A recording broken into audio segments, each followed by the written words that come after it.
तो इस चैप्टर में जो लास्ट पार्ट बचा हुआ है दैट इज ओनली वायरस। ठीक है, वायरसेस को पढ़ते हैं। वायरस का मतलब क्या होता है? वायरस मीनिंग क्या होता है? वायरस मीन्स होता है पॉइजन। क्यों पॉइजन कहा गया उसको भी वो इसकी डिस्कवरी से रिलेटेड है। तो सबसे पहले एक चीज जान लेते हैं, आज थोड़ा सा हटके बात करते हैं। अगर मैं आप लोगों से पूछूं कि आप लोग लिविंग है या नॉन लिविंग है, तो आप क्या बोलेंगे? लिविंग है। और ये जो फैन है नॉन लिविंग। तो how will you defend your statement कि this is a non living and we are living? कैसे डिफेंड करेंगे अपने इस स्टेटमेंट को? अगर मैं कहूँ आपको कुछ स्टेटमेंट्स को प्रूफ देकर ये जो आपने कहा कि हम लिविंग है और ये नॉन लिविंग है, तो इस चीज को कैसे डिफेंड करेंगे आप? कौन सा रिएक्शन हो रहा है? मेटाबॉलिक रिएक्शन हो रहा है। ठीक है, और कौन से ऑल जो भी बाकी बची हुई चीजें बेटा, जो भी बाकी बची हुई चीजें, consciousness is coming from, stimulus is coming from metabolic reactions.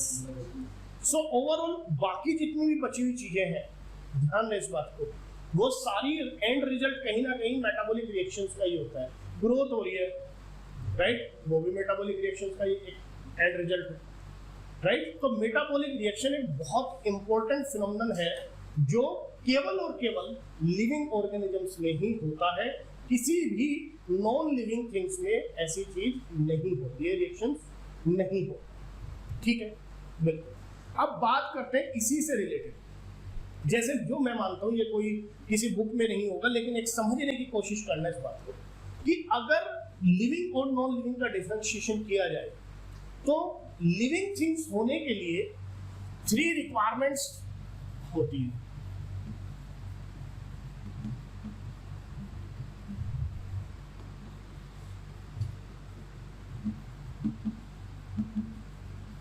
तीन चीजों का होना जरूरी है। क्या? ये शायद मैंने पिछले लास्ट ईयर आपको बताया भी होगा, जो बच्चे नहीं हैं उनके लिए। पहला मैंने बताया था बेटा, एक ओपन सिस्टम होना चाहिए।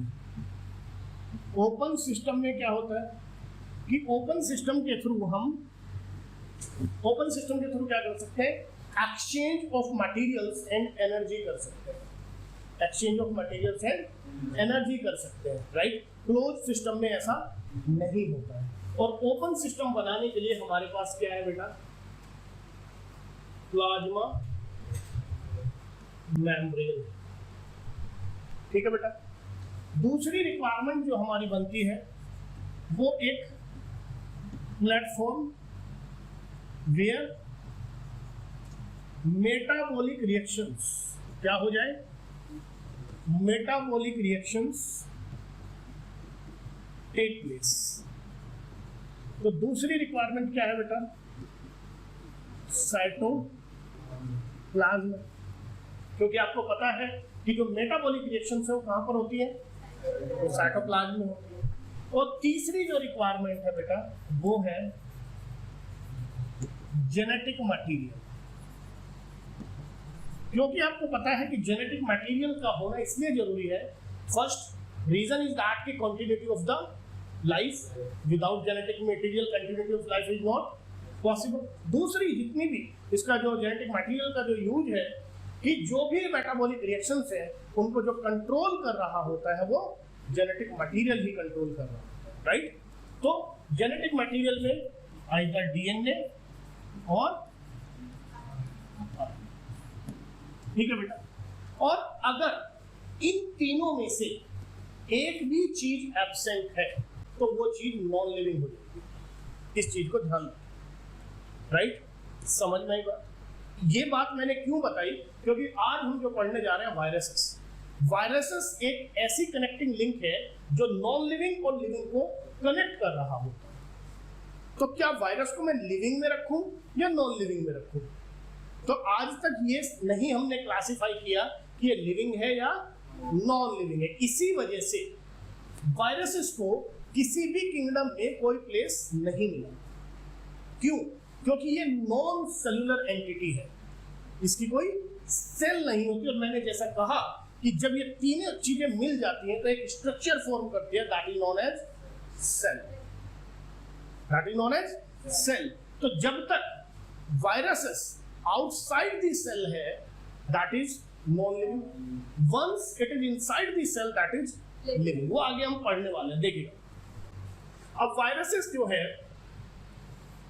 सपोज ये हमारा, सपोज हम ले लेते हैं एक बैक्टीरियोफाज का एग्जांपल ले लेते हैं, और यहां इसका जेनेटिक मटेरियल। तो क्या इसके पास प्लाज्मा मेम्ब्रेन है? क्या वायरसेस के पास प्लाज्मा मेम्ब्रेन होती है? Answer yes sir. Where did you read that? No sir, there is no plasma membrane, right? क्या वहां पर साइटोप्लाज्म होता है जहां मेटाबॉलिक रिएक्शन हो सके वायरसेस के अंदर? यस और नो? नो। क्या वहां पर जेनेटिक मटेरियल होता है? Yes. Only one thing is there. केवल एक चीज के होने से क्या वो लिविंग एंटिटी में रखा जा सकता है? नहीं। इसीलिए जब ये वायरस किसी सेल को इन्फेक्ट करता है, किसी होस्ट के पास जाता है, तो आप जानते हैं कि अपना क्या एंट्री कराता है? Only the genetic material enters into cell, host cell, right? और जैसे ही ये इस सेल के अंदर जाता है और इसकी पूरी मेटाबॉलिक एक्टिविटीज पर अपना कब्जा कर लेता है, उसको पूरा से अपने आप से कंट्रोल कर रहा होता है, और अपनी स्ट्रक्चर फिर ये अंदर जब बनाता है यहां पर, now it becomes living. Why now it is living? Because it contains all three requirements. Being a living thing, तीन चीजों का होना जरूरी है। Plasma membrane, right now it has plasma membrane, cytoplasm, yes it has cytoplasm, and genetic material, it has genetic. So outside the cell, viruses are non-living, and inside the host cell it is living. ये बात हम याद रखें, और इसीलिए इसको क्या connecting link of non living and non living कहा जाता है। समझ में आ गई बेटा बात? ये चलिए आगे बढ़ते हैं। तीन चीजें हैं क्या? Viruses, lichens and mycorrhiza.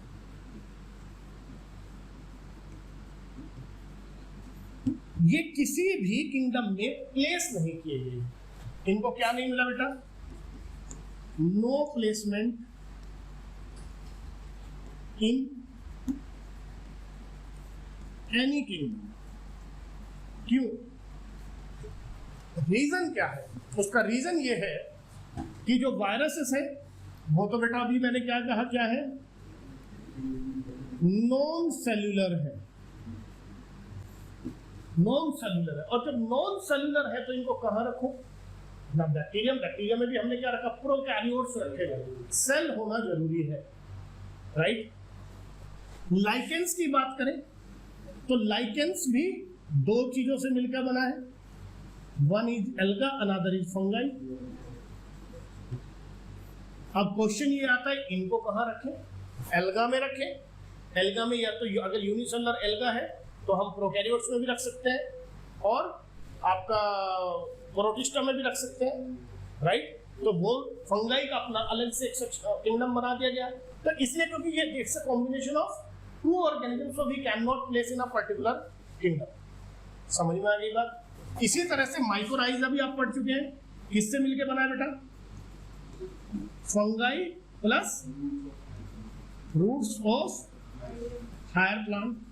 अच्छा, एक चीज आपको याद रहे, अगर मैं यहां पे पूछूं, जो माइकोराइजा है वो एंजियोस्पर्मिक रूट्स में के साथ एसोसिएशन करती है फंगाई, या जिम्नोस्पर्म के साथ, या दोनों के साथ? समझे मेरी बात? क्वेश्चन को ऐसे समझिए। क्वेश्चन आज मैंने घुमा के पूछ लिया आपसे कि mycorrhiza, in mycorrhiza symbiosis the fungi is associated with angiospermic plant root, gymnospermic plant root और बोथ, और none if both then give the example. अगर मैं कहूं कि दोनों, तो बताइए दोनों के एग्जांपल। कुछ याद आ रहा है? नहीं, आंसर होगा बोथ। पाइनस कैसा है? पाइनस ट्री कौन सा है? जिम्नोस्पर्म। जिम्नोस्पर्म के रूट में पाया गया था, बताया था। क्या पाया जाता है? एक्टोमाइकोराइजा, बताया था। ऑर्किड क्या है? फ्लावरिंग प्लांट है, फ्लावर्स देता है, तो कैसा हो गया? एंजियोस्पर्म हो गया, राइट। तो एंजियोस्पर्म के साथ भी होगा और जिम्नोस्पर्म के साथ। चलो बेटा आगे बढ़ते हैं। तो यहाँ पर ये तीन चीजें हैं जिनको हमने किसी भी किंगडम में प्लेस नहीं किया है। The reasons are there. Okay, आगे बढ़ जाते हैं और लेते हैं, शुरुआत करते हैं वायरसेस की डिस्कवरी से।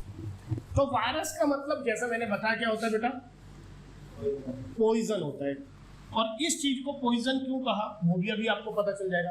पहली बार ये टर्म जो यूज की गई थी, वायरस टर्म जो यूज की गई थी, किसने करी थी? लुईस पास्चर ने ये टर्म यूज करी थी। कौन सी? वायरस।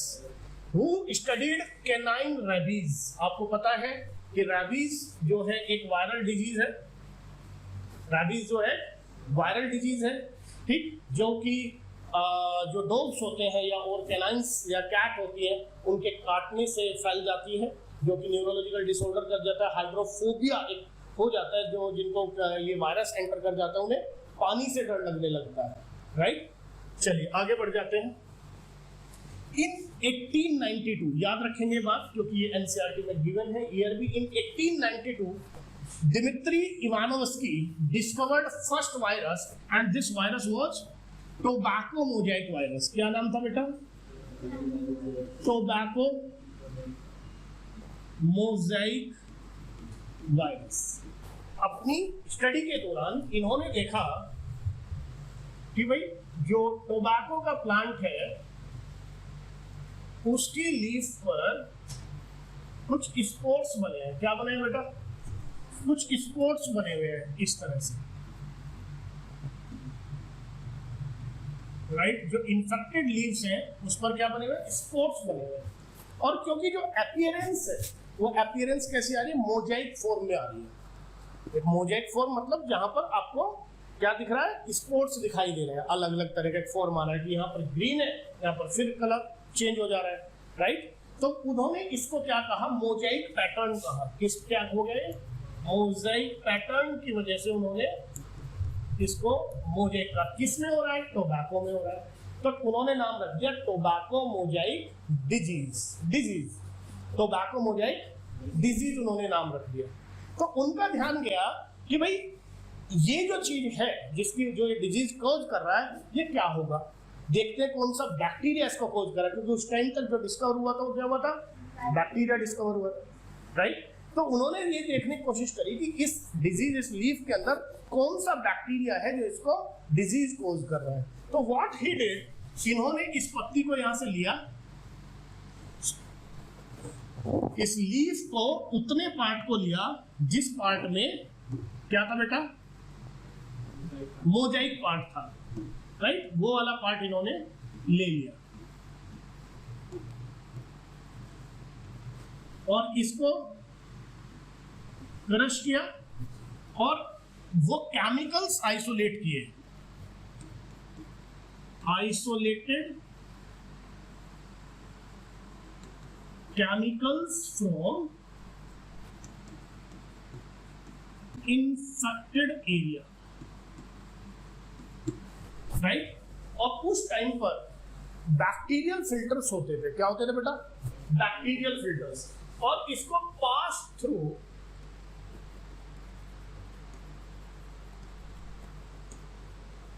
पोर्सेलिन के बने होते थे। ये मटेरियल है पोर्सेलिन, जिसके आजकल जार भी आते हैं, अगर आपने देखा होगा। आपको याद रहे कि बस बैक्टीरियल फिल्टर के थ्रू किया उन्होंने। किसके थ्रू किया?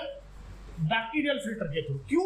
उन्होंने कहा कि भाई, उन्होंने जो सोचा था, उन्होंने ये सोचा था कि ये एक बैक्टीरियल फिल्टर है, यहां से मैं इस जो मेरा जो यहां से आइसोलेट किया है इसको मैं इसके थ्रू पास करूंगा, जो यहां से लिया मैंने, और जो भी इस लिक्विड पार्ट होगा वो तो यहां निकल जाएगा, and bacteria can retain on surface of bacterial surface. यहाँ पर उन्होंने क्या एक्सपेक्टेशन की थी कि यहाँ पर क्या रुक जाएंगे सारे बैक्टीरिया, और इस बैक्टीरिया को फिर मैं कल्चर कर सकता हूँ। क्या कर सकता हूँ बेटा? इसको कल्चर कर सकता हूँ, राइट, कल्चर कर सकता हूँ। लेकिन अनफॉर्चुनेटली उन्होंने जब उस फिल्टर को कल्चर पे किया तो ही फाउंड नथिंग।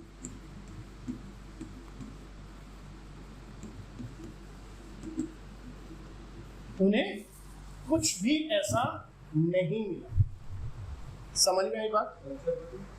कल्चर मतलब उस बैक्टीरिया को एक आर्टिफिशियल मीडिया पर लेकर गए, पैट्री प्लेट्स पर लेकर गए और उस पर उन्होंने उसको आइसोलेट करने के लिए कल्चर किया ताकि वो रिप्रोड्यूस कर सके, वहां पर ग्रो कर सके, जिससे बाद में उसका आइडेंटिफिकेशन किया जा सके कि भाई कौन सा बैक्टीरिया वहां पर है। जैसे ग्राम स्टेनिंग करें, ग्राम स्टेनिंग करके पता चलेगा कि ये ग्राम पॉजिटिव बैक्टीरिया है कि ग्राम नेगेटिव है। माइक्रोस्कोपी के थ्रू ये देखा जा सके कि वहां पर जो बैक्टीरिया है वो किस शेप का है। मॉर्फोलॉजी, पुराने जो बैक्टीरिया थे जो ऑलरेडी डिस्कवर्ड हो चुके थे उनके साथ कंपेयर किया जा सके कि कौन सा बैक्टीरिया से मॉर्फोलॉजी मैच हो रही है। कुछ बायोकेमिकल टेस्ट किया जा सके जिससे पता चले कि ये वो बैक्टीरिया है। समझे बात को? तो उन्होंने ये कोशिश करने की, ये पता करने की कोशिश करी जिसमें वो फेल हो गए। तो इट मींस कि there is something in the fluid. ऊपर तो कुछ रुका नहीं।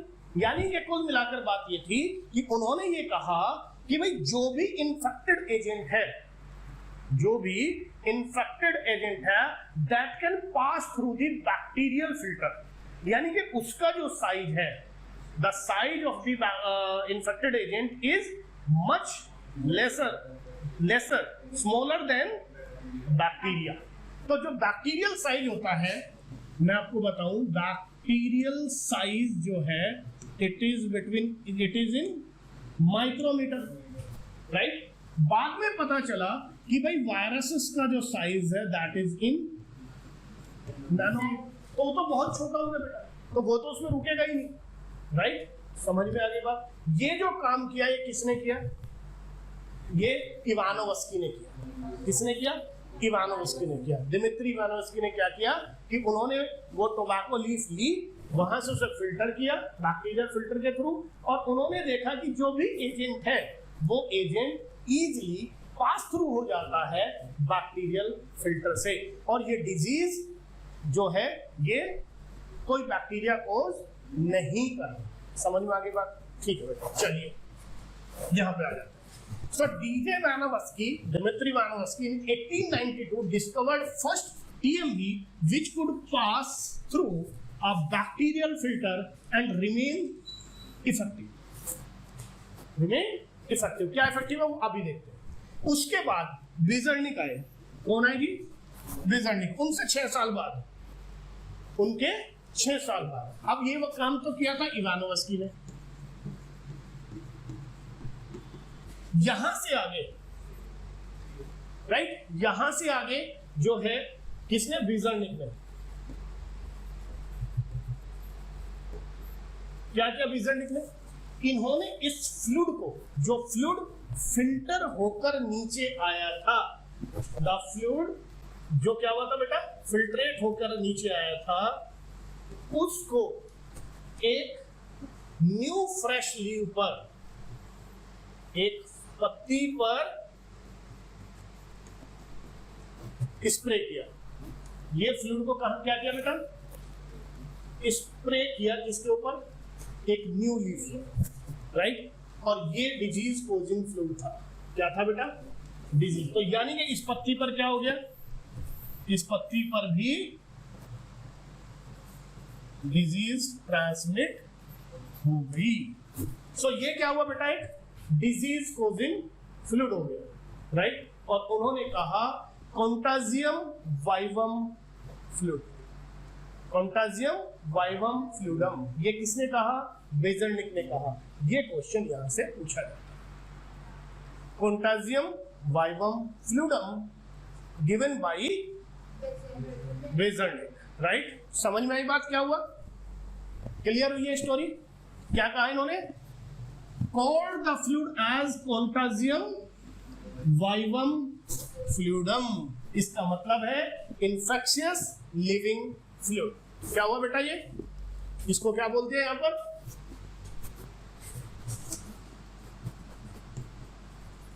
कॉन्टाजियम वाइवम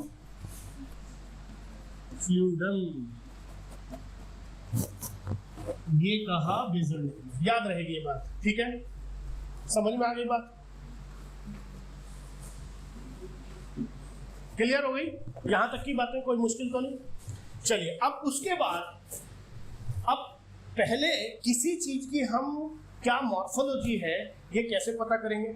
ये पेन की ये मॉर्फोलॉजी है, मेरी आंखों से दिखाई दे रही है, तभी तो मैं कोई डायग्राम बना सकता हूँ इसके लिए, या फोटो कैप्चर कर सकता हूँ, राइट? लेकिन अगर ये इतना छोटा है जिसे माइक्रोस्कोप नहीं देख सकती, तब हम कैसे करेंगे? तब कैसे पता चलेगा कि भाई इसकी स्ट्रक्चर क्या है, राइट? तो जब तक देखो बैक्टीरिया की शेप तो हमें कंपाउंड माइक्रोस्कोप में दिखाई दे जाती है, राइट? लेकिन जो उससे भी छोटे जैसे सेलुलर ऑर्गेनल्स है, वो तो हमें कंपाउंड माइक्रोस्कोप में दिखाई नहीं देता, जैसे माइटोकॉन्ड्रिया हो गया, क्लोरोप्लास्ट हो गया, ये तो नहीं दिखाई देता। डीएनए तो वहां दिखेगा ही नहीं, तो जो वायरसेस है वो उसमें भी नहीं दिखाई देंगे, कंपाउंड माइक्रोस्कोप में नहीं दिखाई देंगे। तो उस टाइम पर जो स्ट्रक्चर को रिवील करने के लिए, स्ट्रक्चर को पता करने के लिए जो टेक्निक होती थी उस टाइम पर, वो थी एक्सरे डिफ्रैक्शन। क्या होता है बेटा? X ray diffraction. क्या है एक्सरे डिफ्रैक्शन? एक छोटा सा ऐसे ही मान लें कि भाई ये सपोज करो कोई एक एंटिटी है जिसकी मुझे स्ट्रक्चर पता करनी है, ये वाली, ठीक है? ये इतनी छोटी है कि मैं इसे नहीं देख सकता even through the compound microscope, right? तो मैंने क्या किया बेटा, इधर से एक लाइट डाली, राइट? लाइट डाली तो वहां पर क्या बनेगा? एक स्कैटर्ड वो मिलेगा मुझे, राइट? स्कैटर्ड शेप मिलेगी कि कहां कहां से एक्सरे डिफ्रैक्ट हुआ है। जैसे हमारी बोन्स है, हमें तो नहीं पता कहां से फ्रैक्चर हुआ, राइट? कहां से फ्रैक्चर, तो जहां से फ्रैक्चर होता है वो वहां के थ्रू पेनिट्रेट कर जाती है, क्या? एक्सरेज, और वहां पे दिखा देती है कि बेटा यहाँ पर क्रैक हुआ है, ब्रेकेज हुए हैं, राइट? और अगर नहीं क्रैक है तो वहां से पेनिट्रेट नहीं कर पाएगी, तो यहाँ से हमें पता चल जाए तो वो डिफ्रैक्ट हो रही है, क्या? एक्सरे, और वहां से शेप जनरेट कर देती है। समझ में आ गई बात? तो यहाँ पर स्टैनले, एक साइंटिस्ट आए, कौन से? Stanley, WM Stanley. कितने? 1935 में isolated and crystallised tobacco mosaic virus. ये थोड़ी सी बातें अब बताता हूँ कैसे करते हैं। देखो, जैसे सपोज करें कि मैंने चीनी को पानी के साथ घोल दिया, राइट? क्या वो पता चल पाएगी चीनी की शेप कैसी है? नहीं। अगर मुझे उसकी शेप पता करनी है, I have to bring it in the form of crystals, right? तो उसको उन्होंने सबसे पहले क्या किया बेटा? क्रिस्टलाइज किया। तो प्रोटीन को, जो प्रोटीन होती है उसको हम क्या कर सकते हैं? क्रिस्टलाइज किए जाते। तो उन्होंने टीएमवी को पहले क्रिस्टलाइज किया और फिर एक्सरे डिफ्रैक्शन के थ्रू उसकी स्ट्रक्चर पता करी। इज दैट क्लियर और नॉट? समझ में आ गई? फिर इसके अलावा हर्शे एंड चेज ने discovered that the viruses are protein and non infectious. It is the nucleic acid which carries the hereditary information. क्या कहा? हर्शे एंड चेज पढ़ा होगा बेटा आपने। हर्शे एंड चेज ने क्या किया था? कौन सा एक्सपेरिमेंट किया था? ट्रांसफेक्शन। क्या किया था ट्रांसफेक्शन में? उन्होंने बताया था कि प्रोटीन की कोड को उन्होंने क्या कर दिया था बेटा? लेबल्ड कर दिया था, रेडियो लेबल्ड। किससे रेडियो लेबल्ड कर दिया था? सल्फर से। किससे रेडियो लेबल्ड किया था? सल्फर से। और डीएनए को किस? फास्फोरस से, P32 से लेबल्ड कर दिया था। और उन्होंने देखा था कि जिस टाइम पर वायरस एक बैक्टीरिया को इन्फेक्ट करता है तो जो नेक्स्ट जनरेशन में जाता है वहां पर केवल फास्फोरस जाता है, सल्फर नहीं जाता है। समझ में आई ना बात? तो उन्होंने अपने इस एक्सपेरिमेंट के थ्रू बताया था कि केवल जो जेनेटिक मटेरियल पार्ट है वही इन्फेक्शियस है, प्रोटीन जो उसका पार्ट होता है वो इन्फेक्शियस नहीं होता। समझ में आई ये बात? क्या किया था उन्होंने? चलो एक थोड़ा सा ब्रीफ करके बता देता हूं। देखो बेटा, ये एक सेल है, राइट? इस सेल के ऊपर इंफेक्शन आता है एक वायरस का, राइट। और इस वायरस के पास क्या है, एक इसका, तो इन्होंने इस जेनेटिक मटेरियल को बेटा फास्फोरस से लेबल कर दिया था और जो प्रोटीन कोट है उसको सल्फर से कर दिया था, राइट। अब क्या हुआ था कि जब, जैसा कि अब आप जानते हैं कि जिस टाइम पर इंफेक्शन होता है तो वायरस केवल अपना जेनेटिक मटेरियल ही होस्ट में ट्रांसफर करता है, राइट। तो रेप्लिकेशन करेगा। तो जब बैक्टीरिया को आइसोलेट किया गया, बैक्टीरिया के अंदर देखा गया तो वहां पर देखा गया कि only phosphorus is present and sulphur is absent. Then they said कि the virus protein are non-infectious and the nucleic acid that carries the hereditary information is transferred from bacteria to virus to bacteria, right? तो infectious agent क्या हुआ, nucleic acid हुआ। समझ में आ गई बेटा बात? चलिए, उसके बाद ट्वॉर्ट एंड हर्ले डिस्कवर्ड दैट, एक किसको ढूंढा बेटा उन्होंने, बैक्टीरियोफाज को। पूछ लेते हैं कि बैक्टीरियोफाज की डिस्कवरी किसने करी थी? बैक्टीरियोफाज की डिस्कवरी ट्वॉर्ट एंड हर्ले ने किया था। उन्होंने बताया था the name of the virus, उन्होंने दिया द वो वायरस जो बैक्टीरिया को इन्फेक्ट करता है उसको नाम क्या दे दिया, bacteriophage. Bacteriophage means virus which infects bacteria. ठीक है बेटा, उसको क्या नाम दे दिया, बैक्टीरियोफेज। ऐसे हम जूफेज कर सकते हैं। जूफेज मतलब जो एनिमल्स को इन्फेक्ट करे। फाइटोफेज कर सकते हैं जो कि प्लांट्स को इन्फेक्ट करे। समझ में आ गई बात? आगे बढ़ जाएं। चलिए, कुछ कैरेक्टरिस्टिक्स अब इनके जान लेते हैं जो कि आप ऑलरेडी बहुत सारी बातें जान चुके हैं। It is a connecting link between non living and living. समझ में आई बात? अच्छा, एक चीज और यहां पर आपको थोड़ा सा एक क्वेश्चन को घुमा के पूछ लेते हैं कि ऐसा पूछा गया कि इनमें से कौन सा इन्फेक्शियस एजेंट है, एक ऑप्शन दे दिया, या कौन सा नहीं है।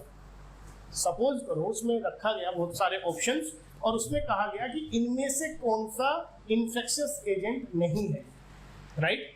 और वहां पर एक ऑप्शन भी रखा हुआ है राइबोन्यूक्लियोप्रोटीन या न्यूक्लियोप्रोटीन। समझ में आई बात? क्या कहा बेटा मैंने? न्यूक्लियो प्रोटीन, या ऐसा भी पूछ सकता है राइबो न्यूक्लियो प्रोटीन। क्या ये इन्फेक्शियस एजेंट है या नहीं है? बस ये समझ लिया आप, क्या ये इन्फेक्शियस एजेंट है या नहीं। क्या कहेंगे आप इसको कि ये इन्फेक्शियस एजेंट है। क्या है ये? It is the chemical form of virus। क्या है बेटा ये? Chemical form of. अभी मैंने कहा कि वायरस दो ही चीजों से मिलकर बना है, right. One is protein, another is nucleic acid. Protein and, और मैंने दूसरा नाम लिखा उसका न्यूक्लियो प्रोटीन। तो वायरस को हम क्या कह सकते हैं? न्यूक्लियो प्रोटीन भी कह सकते हैं, राइट। समझ में आ गई बात? चलिए आगे बढ़ते हैं। They enter the host body and overtake the host machinery to replicate and slowly affecting the host and finally killing it। और उसको किल भी कर देता है। कुछ ऐसा सा है ये। सपोज करो एक फैमिली रह रही है कहीं पर, वो फैमिली मान ले कि वो बैक्टीरिया है या कोई एक होस्ट है, ये है, राइट। ये इसका न्यूक्लियस है, ये इसका साइटोप्लाज्म है, ये एक फैमिली है, कोई बड़े आराम से रह रही है। अचानक से उस फैमिली में अंदर क्या आ जाता है? टेररिस्ट आ जाता है, एंट्री कर जाता है। और जैसे ही ये टेररिस्ट इसके अंदर एंट्री करता है, यानी कि वायरस की एंट्री हो जाती है, सबसे पहले वो जो घर का मुखिया है ना, उसके हेड पर लगाकर गन बोलेगा now you do what I से।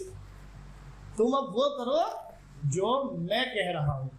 सबसे पहले मेरे लिए खाना बनाया गया। ठीक है, अब मेरे लिए कपड़े बनाए जाए, ठीक, और वो वहां पर उस मशीनरी को यानी कि उस घर की पूरी सारी चीजों को अपना हक समझ लेता है कि अब मेरा हक है, टीवी मैं अपनी मर्जी का देखूंगा, मुझे चैनल अपना चलाना है, राइट, मेरे लिए आज ये बनाओ। तो कुल मिलाकर वो उसकी पूरी मशीनरी पर क्या कर लेगा बेटा, कवर कर लेगा।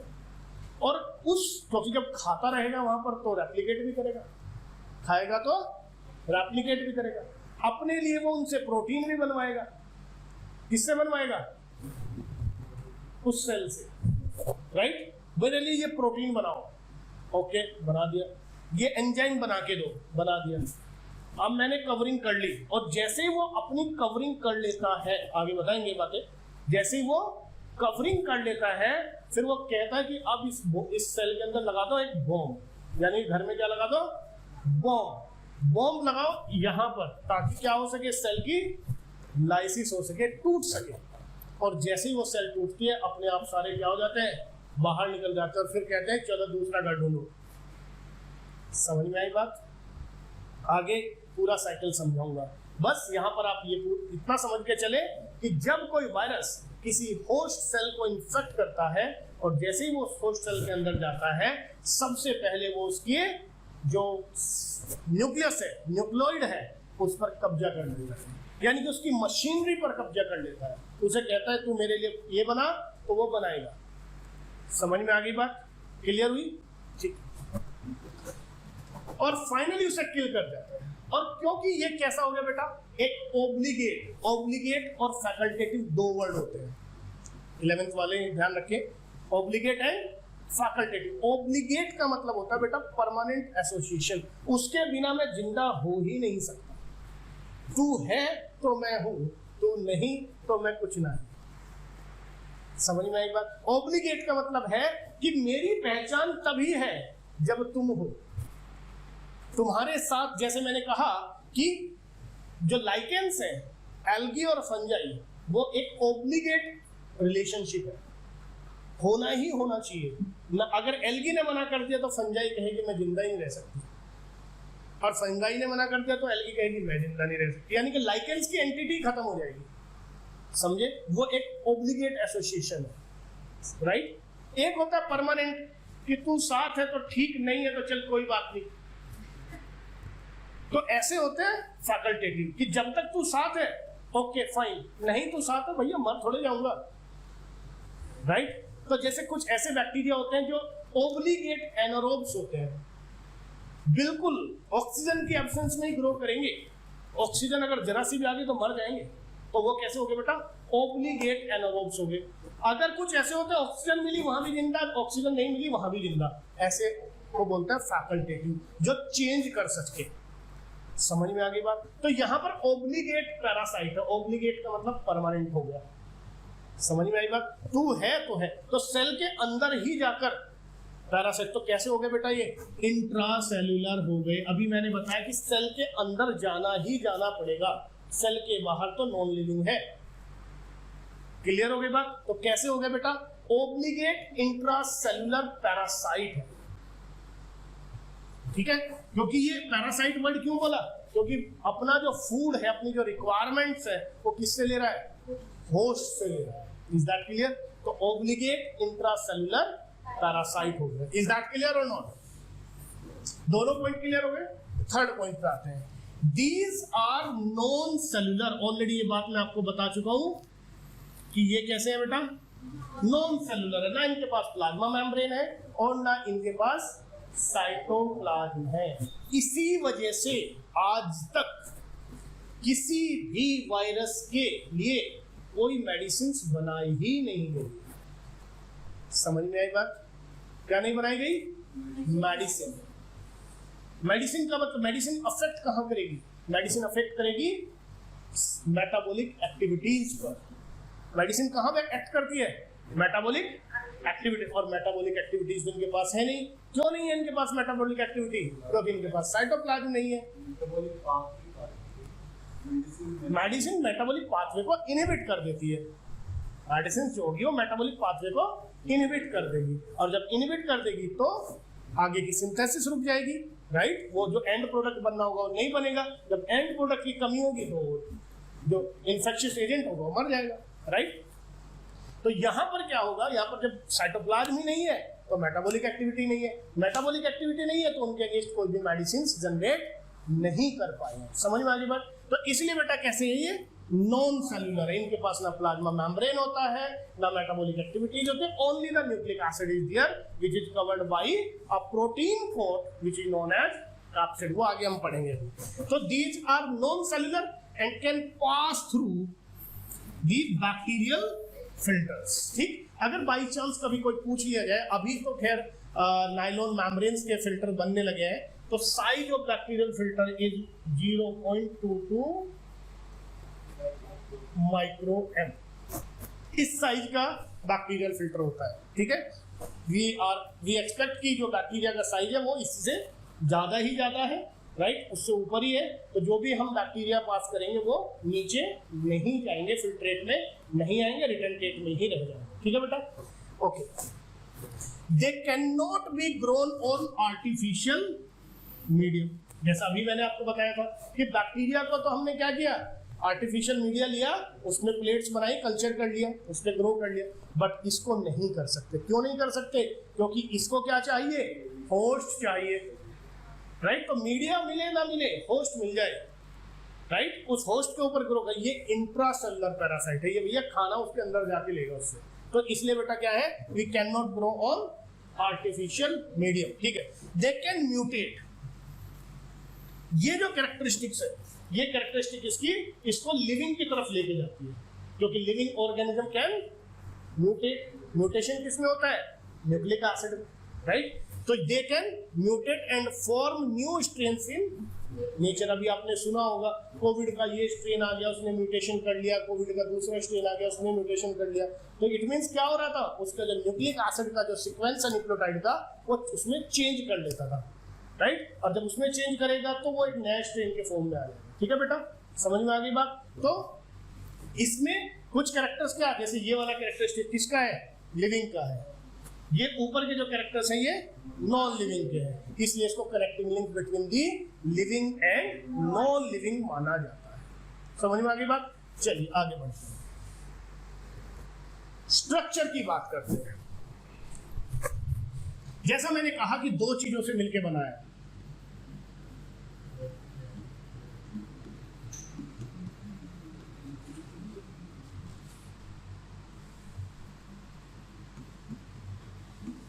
Two components. कौन कौन से बेटा, protein and nucleic acid. The nucleic acid can be DNA और DNA can be double standard and single standard. Similarly the RNA can be double standard and single standard. ठीक है बेटा, समझ में आ गई बात। प्रोटीन जो है ये क्या बनाता है बेटा, ये बनाता है कैप्सिड। क्या बना रहा होता है, कैप्सिड।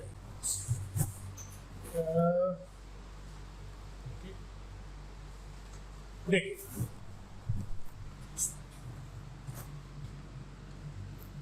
ये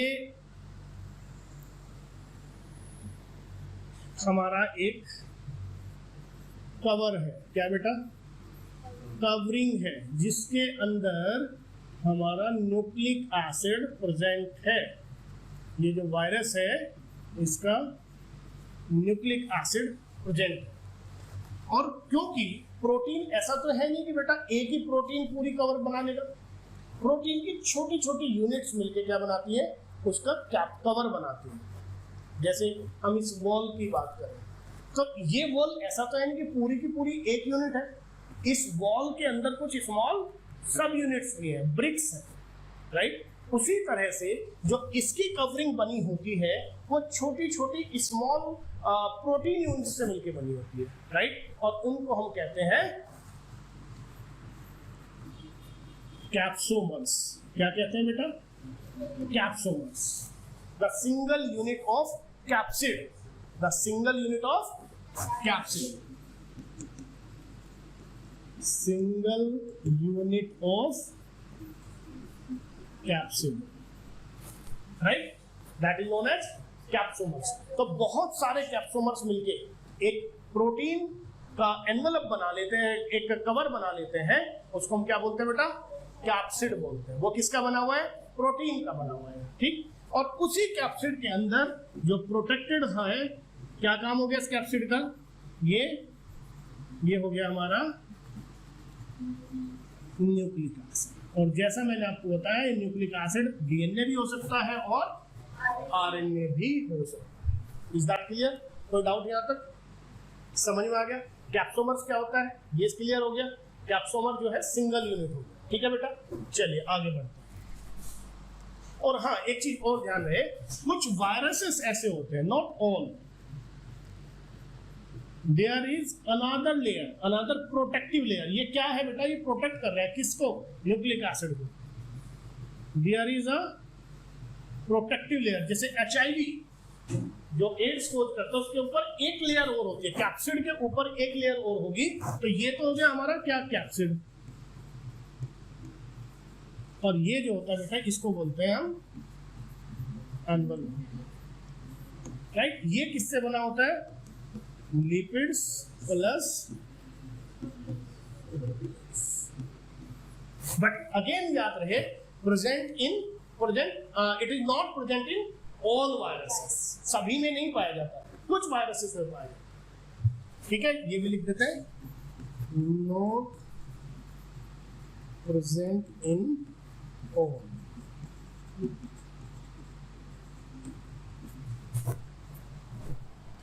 चलिए आगे बढ़ जाते हैं। तो स्ट्रक्चर की बात करें बेटा, क्या है? Inner crystalline structure.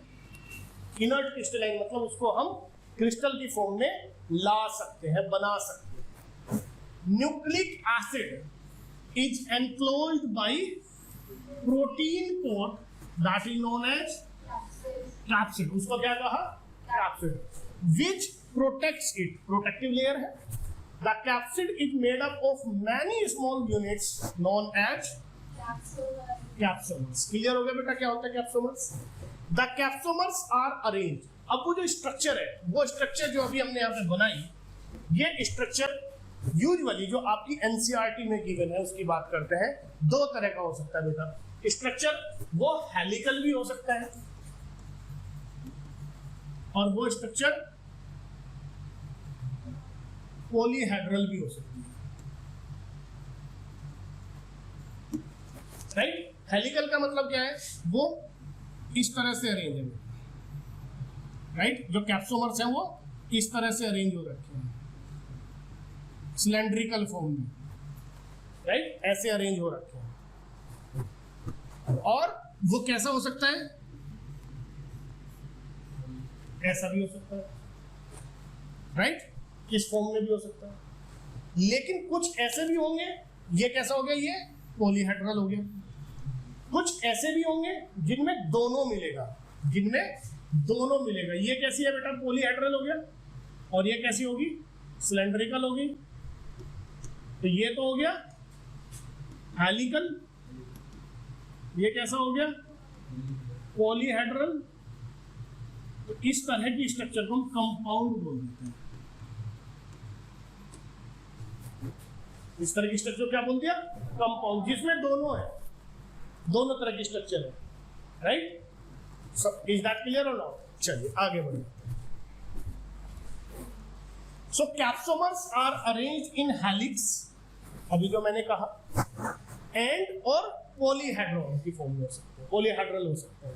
The nucleic acid can be RNA और डीएनए।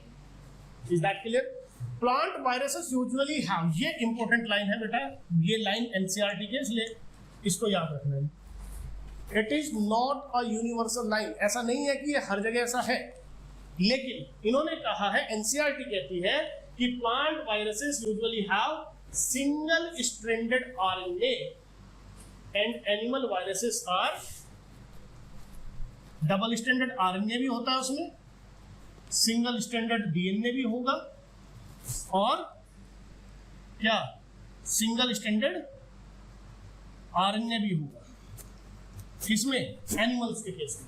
बट प्लांट के केस में उन्होंने लिखा है, एनसीईआरटी ने लिखी है लाइन कि जो बैक्टीरिया है, बैक्टीरिया के केस में डबल स्टैंडर्ड डीएनए वायरस होता है और प्लांट के केस में सिंगल स्टैंडर्ड आरएनए वायरस होता है। ये एनसीईआरटी की लाइन है, इसलिए इसको ध्यान रखना। डबल स्टैंडर्ड डीएनए भी, इज दैट क्लियर? ये चीज याद।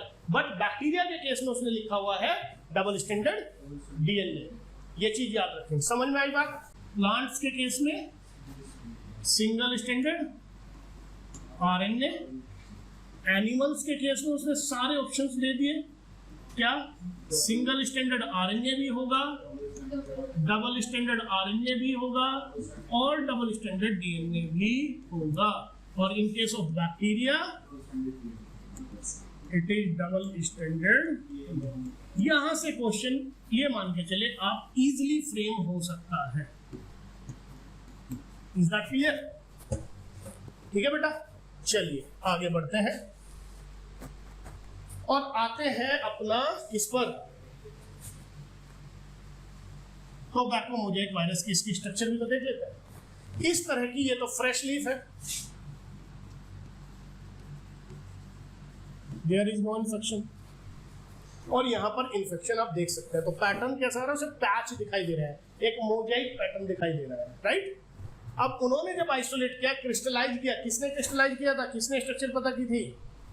स्टैनले ने 1935 में स्ट्रक्चर क्रिस्टलाइज करके स्ट्रक्चर पता किया। अब देखो आप बेटा इसमें क्या होता है, ये हेलिकली अरेंज्ड है। क्या है? हेलिकली। याद रहे ये जो इसकी जो लेंथ है हेलिकल्स की, दिस इज 300 nm। कितने बेटा?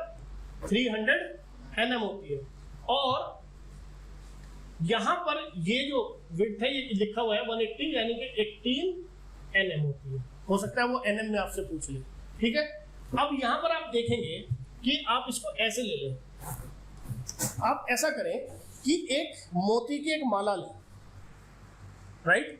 उस मोती के माला में आप ये मान के चले कि जो मोती है वो 2130 है। कितने है बेटा? 2130 है। अब उस माला को आप कुछ यूं अरेंज करना शुरू करें।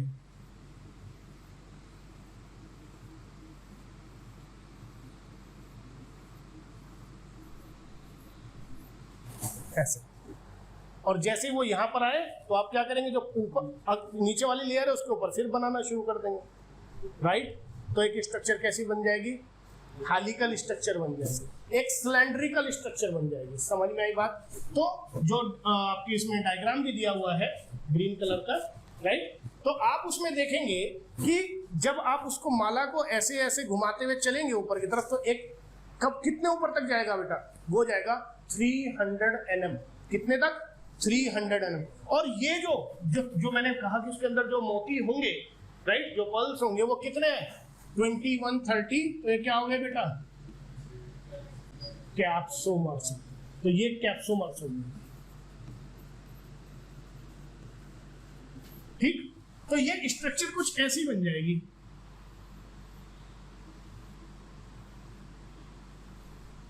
और इस पे क्या अरेंज होंगे? कैप्सोमर्स। इज दैट क्लियर और नॉट? समझ में आई बेटा बात? तो इसकी जो विड्थ है वो कितनी है? 18 nm। और जो हाइट बनी वो कितनी बनी? 300 nm। और जब आप उसको इस तरह से बनाते हुए चलेंगे तो बीच में कुछ खाली जगह रह जाएगी, यस और नो? रहेगी ना? तो वो जब खाली जगह जो बचेगी वो खाली जगह कहलाती है बेटा कोर। क्या कहलाती है? और उसी कोर के अंदर होता है आरएनए। क्या होता है बेटा? RNA as a genetic material. क्या है बेटा? ये single standard RNA, genetic material. और ये पूरा क्या बन गया बेटा? ये दिस इज, इसको क्या बोलेंगे? कैप्सिड। इसको क्या बोलेंगे? कैप्सिड। तो कैप्सिड कौन बना रहा है? कैप्सोमर्स बना रहे हैं। कितने कैप्सोमर्स हैं? 2130। ये नंबर शायद गिवन भी है आपके इसमें, अगर नहीं है तो बहुत इंपॉर्टेंट नहीं है। तो 2130 कैप्सोमर्स मिलके क्या बना रहे हैं बेटा? कैप्सिड बना रहे हैं। इज दैट क्लियर और नॉट? बस आपको याद रखना है कि जो न्यूक्लिक एसिड है टोबैको मोजाइक वायरस का, वो क्या है? Single standard RNA. ये बात आप याद रखें। बाकी इसका कोई डाटा 300 nm 180 nm ये याद रखने की आपको 80 nm ये याद रखने की आपको जरूरत नहीं है। Nucleic acid is present in core region, ठीक है।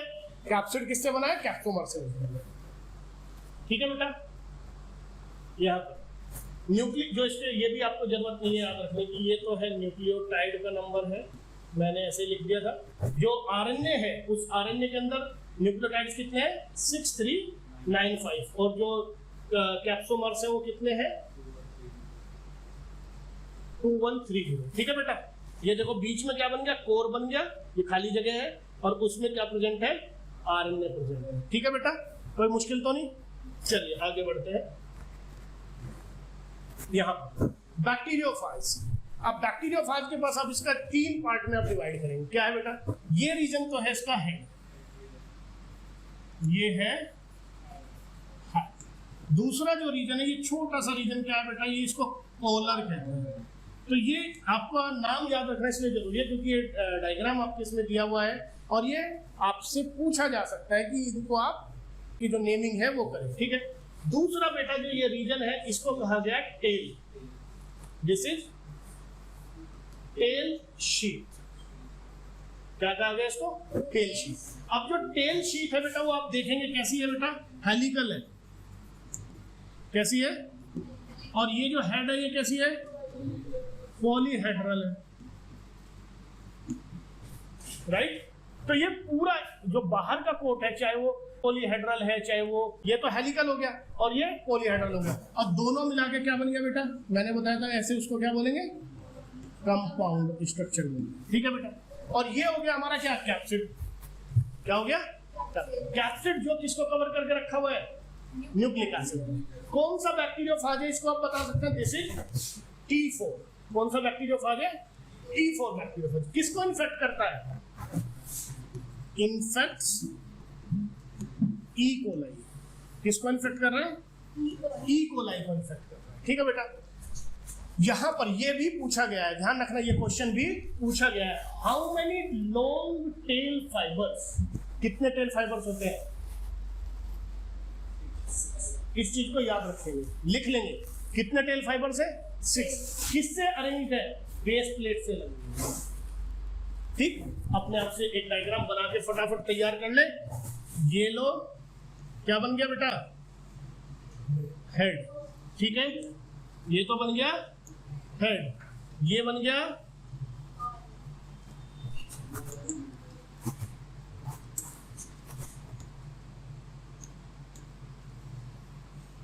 ये बन गई पोलर, ठीक है।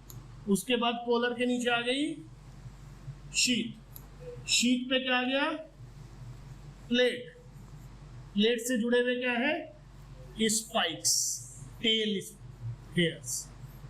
टेल हेयर्स जुड़े हुए कितने हैं बेटा? 6। और डीएनए कैसा होगा इसके अंदर? Double stranded. अभी बताया था बेटा, क्या बताया था अभी? बैक्टीरिया को इन्फेक्ट करने वाले ज्यादातर जो बैक्टीरिया वायरसेस हैं वो कैसे हैं? डबल स्ट्रैंडेड डीएनए, बताया था ना। तो इसके अंदर ये क्या हो गया बेटा? Double stranded DNA. ये क्या हो गया? कैप्सिड। ये क्या हो गई? Tell sheet. ये पोलर, और ये हो गई प्लेट, टेल प्लेट। और याद रहे जो इंपॉर्टेंट था यहां पर वो क्या? नंबर 6। 1 2 3 4 5 6। 6 क्या है? Tell fibres. टेल फाइबर्स जिससे वो अटैच हो गए। स्पाइक्स अलग होते हैं। Is that clear? कोई मुश्किल तो नहीं? ठीक है बेटा, आगे बढ़ते हैं। लाइफ साइकिल की बात करते हैं इसकी। कैसे एक वायरस इन्फेक्ट करता है, कैसे अपने आप को प्रोपगेट करता है, कैसे अपने आप को मल्टीप्लाई करता है। समझ में आई बात? ये पढ़े। देयर आर 6 स्टेप्स, इनकी सीक्वेंस आपको याद होनी चाहिए। ये स्टेप्स इंपॉर्टेंट है, वो पूछेगा क्या। पहला स्टेप क्या होगा? जब कोई वायरस किसी सेल को, होस्ट सेल को इन्फेक्ट करता है तो सबसे पहले उसके साथ क्या करेगा? अटैचमेंट करेगा। तो first part is attachment, right. Attachment करने के बाद वो उस सेल को क्या करेगा? उसकी जो सेल वॉल है, अगर बैक्टीरिया है या प्लाज्मा मेम्ब्रेन है, तो उसके उस मेम्ब्रेन को और सेल वॉल को लाइसिस करके उसके अंदर ड्रिल करेगा। क्या करेगा बेटा? ड्रिल। चलो ऐसे देख लेते हैं कि ये एक सेल है,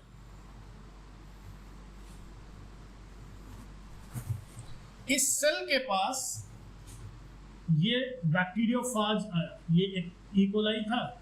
तो जो पहला स्टेप है बेटा, वो पहले स्टेप में ये जाके क्या हो गया? अटैच हो गया। Is that clear? अटैच हो गया। दूसरे स्टेप में ये क्या करेगा कि जो इसकी शीट है वो क्या होगी बेटा? क्लोज आ जाएगी। किसके क्लोज आ जाएगी? उस सेल वॉल के क्लोज आ जाएगी, राइट।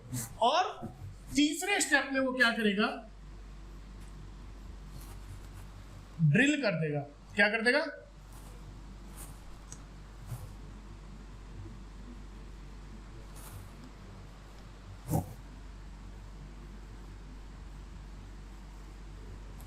तीसरे स्टेप में क्या कर देगा? ड्रिल करके पहले अटैचमेंट किया, फिर पेनिट्रेट किया। तो दूसरे स्टेप में क्या करेगा? पेनिट्रेशन करेगा। और तीसरे स्टेप में क्या करेगा? जो उसका डीएनए है, जो उसका जेनेटिक मटेरियल, उस जेनेटिक मटेरियल को अंदर पहुंचा देगा, राइट। और अपने डीएनए से इससे क्या करेगा बेटा? इससे सबसे पहले क्या करेगा? तो पहला स्टेप तो हो गया अटैचमेंट, दूसरा स्टेप हो गया बेटा पेनिट्रेशन, तीसरे स्टेप में क्या करेगा? ट्रांसक्रिप्शन। यानी कि अब इससे क्या बनाएगा बेटा? आरएनए बनाएगा। क्या बनाएगा? ये बना दिया इसने आरएनए, क्योंकि डीएनए से क्या बनेगा? आरएनए बनेगा। और आरएनए से क्या बनेगी? फिर प्रोटीन बनेगा। ट्रांसलेशन किया और अब उस प्रोटीन से कंट्रोल करेगा उसकी मैकेनिज्म को। समझ में आई बात? तो क्या कर लिया बेटा उसने? बायोसिंथेसिस करवाएगा। क्या कहेगा उसको? मेरे लिए अब तू ये चीज बना, राइट। अब क्या, कैसे मशीनरी को उसने ओवरटेक किया? सपोज करो कि उस बैक्टीरिया ने अपने लिए डीएनए पॉलीमरेज बनाया। किसके लिए? अपने लिए, कि भाई मैं अब रेप्लिकेशन करूंगा। लेकिन उस डीएनए पॉलीमरेज को किसने ऑक्युपाई कर लिया? वायरस के डीएनए ने। और बैक्टीरिया के डीएनए को तो रेप्लिकेट होने नहीं दिया, उससे पहले उसको खुद ने अपने डीएनए की कॉपी बना ली, बहुत सारी। ठीक है, बायोसिंथेसिस कर, राइट। फिर प्रोटीन उसने बना ली थी ऊपर। अब क्या करेगा? मैचुरेशन। मैचुरेशन का मतलब क्या है कि भैया अब जो है इनको मैं क्या कर लूं? अरेंज भी तो कर लूं। क्या कर लूं? अरेंज कर लूं। और उससे पहले कि वो कुछ गड़बड़ करे, ये इसका डीएनए है, क्या रिलीज कर देगा? Lytic enzyme. क्या रिलीज करेगा बेटा? Lytic enzyme. लाइटिक एंजाइम मतलब क्या करेगा? लाइटिक एंजाइम दो काम करेंगे। एक तो उसके डीएनए को लाइसिस कर देगा और साथ ही साथ उसकी प्लाज्मा मेम्ब्रेन को लाइसिस कर देगा, और ये यहां से बाहर निकल जाएगा। किसकी फॉर्म में? एक मैच्योर की उसकी। समझ में आई? तो पहला स्टेप अटैचमेंट, यानी कि सेल सरफेस से जाके एडहेयर कर गया। दूसरा स्टेप पेनिट्रेशन, उसके अंदर ड्रिल करके। कौन से एंजाइम से ड्रिल किया? यहाँ पे एंजाइम कौन सा डाला? लाइसोजाइम। अगर बैक्टीरिया है तो, अगर होस्ट सेल बैक्टीरिया है तो क्या रिलीज किया? लाइसोजाइम। लाइसोजाइम से क्या हो गया? ड्रिल हो गया, पेनिट्रेशन हो गया। पेनिट्रेशन करके उसका डीएनए ट्रांसफर हो गया। राइट, जेनेटिक मटेरियल ट्रांसफर हो गया। जेनेटिक मटेरियल ट्रांसफर किया, उसने ट्रांसक्रिप्शन किया, ट्रांसक्रिप्शन करके क्या करा, एंजाइम्स बनाए, राइट। उन एंजाइम्स को बनाकर क्या करेगा, किस पे कंट्रोल करेगा, उसके डीएनए पे कंट्रोल करेगा। फिर क्या करेगा, अपनी बायोसिंथेसिस करेगा। चौथे नंबर पे क्या करेगा, अपनी बहुत सारे डीएनए कॉपी बना लेगा। फिर उनको जो प्रोटीन बनाया था और जो डीएनए बनाया था उनको क्या करेगा, असेंबल करेगा। क्या करेगा, असेंबल। असेंबल करके क्या हो गया, मैच्योरेशन हो गया, मैच्योर आरएनए वो वायरस बन गया अंदर। और उसके बाद लाइटिक एंजाइम रिलीज करेगा। लाइटिक एंजाइम रिलीज करते ही उसके डीएनए को और उसकी प्लाज्मा मेम्ब्रेन को लाइस करके बाहर निकल जाएगा। और इसी स्टेप को बोलते हैं लाइटिक साइकिल। लाइटिक दो तरह का बताया मैंने, लाइफ साइकिल कैसे पूरा करता है, लाइटिक और लाइसोजेनिक की फॉर्म में, लाइटिक एंड लाइसोजेनिक। तो लाइटिक में क्या होता है, लाइटिक में देखो दो चीजों पे लेके चलेंगे। पहला viral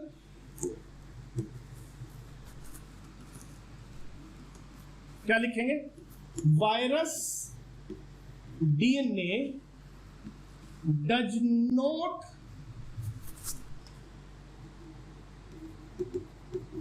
linked with host DNA। समझ में आई बात, डीएनए इनकॉर्पोरेट नहीं हुआ उसके डीएनए के साथ। किसके डीएनए के साथ, होस्ट के डीएनए से अलग काम कर रहा है, सेपरेटली काम कर रहा है। समझ में आई बात, क्लियर। ये बात आगे और डायग्राम में समझ में आ जाएगी। दूसरा, after maturation it kills the host by lysis mechanism। क्या कर रहा है बेटा, लाइसिस। समझ में आई बात। कब होता है ये भी ध्यान रखो, कब होता है, कब लाइटिक चलेगा, कब लाइसोजेनिक चलेगा, समझ के चलो। एक बैक्टीरिया है जो बहुत अच्छी कंडीशन में है। अच्छी कंडीशन मतलब हेल्दी है, उसके पास आसपास का एनवायरनमेंट अच्छा है, खाने के लिए चीजें बहुत बढ़िया है, यानी कि फेवरेबल कंडीशन है, राइट। क्या है, फेवरेबल कंडीशन। अब उसके अंदर बैक्टीरियोफाज एंटर कर गया, उसका जीनोम एंटर कर गया, तब वो कौन सा मैकेनिज्म फॉलो करेगा, लाइटिक। क्योंकि बैक्टीरिया जब हेल्दी है और उसके पास खाने के लिए खूब है तो उसका मेटाबॉलिक रिएक्शन क्या होगा, फास्ट होगा। जब मेटाबॉलिक रिएक्शन फास्ट होगा तो इस टाइम पर वो जो वायरस है वो क्या कर लेगा बेटा, उसकी मशीनरी को ऑक्युपाइड कर लेगा, उसको कब्जा कर लेगा उसके ऊपर, राइट, और उससे सारे काम अपने करवाएगा। Is that clear. तो कुल मिलाकर बात समझ में आई कि लाइटिक साइकिल कब चलता है बेटा, जब फेवरेबल कंडीशंस होती है।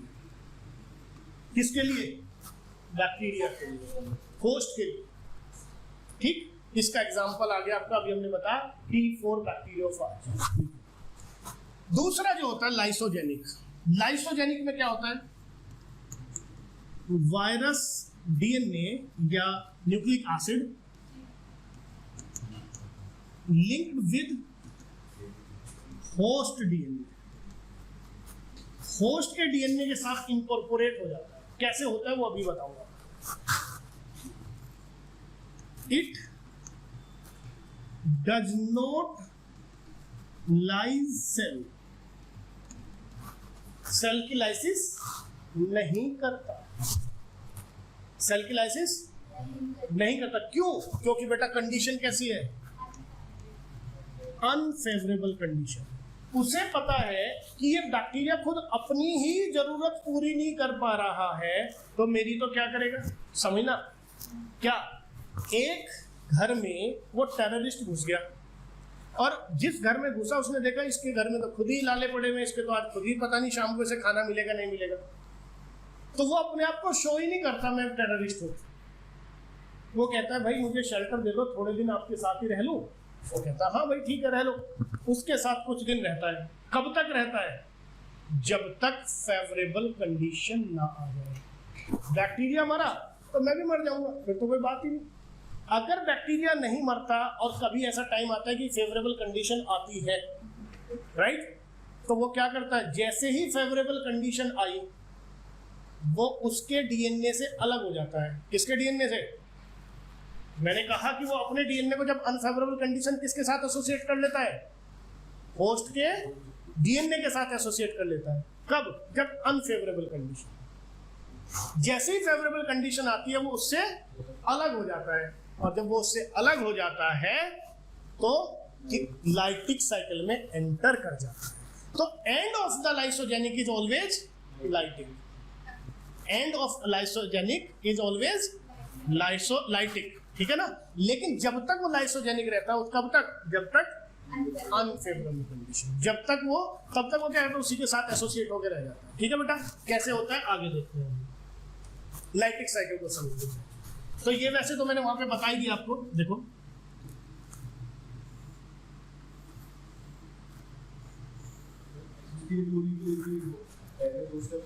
क्या बेटा, वो तो जरूर होगा, वो जरूर होगा। पेनिट्रेशन अभी बताऊंगा वो भी क्या होगा। कि यहां पर ये तो आपको समझ में आ ही गया कि यहां पर ये वायरस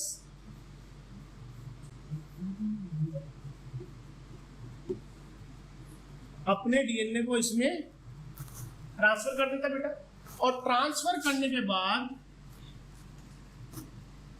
जो इसका डीएनए न्यूक्लियोइड है इसके ऊपर अपना क्या कर लेता है बेटा, ऑक्युपाइड कर लेता है इसको। किसके थ्रू?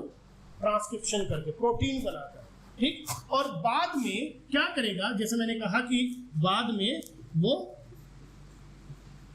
जब मैच्योर हो जाएगा और इसका डीएनए इसके साथ इनकॉर्पोरेट हो जाएगा, ये क्या रिलीज करता है? Lytic enzyme. और लाइटिक एंजाइम के आते ही क्या हो जाएगा, ये कुछ ऐसा सा हो जाएगा।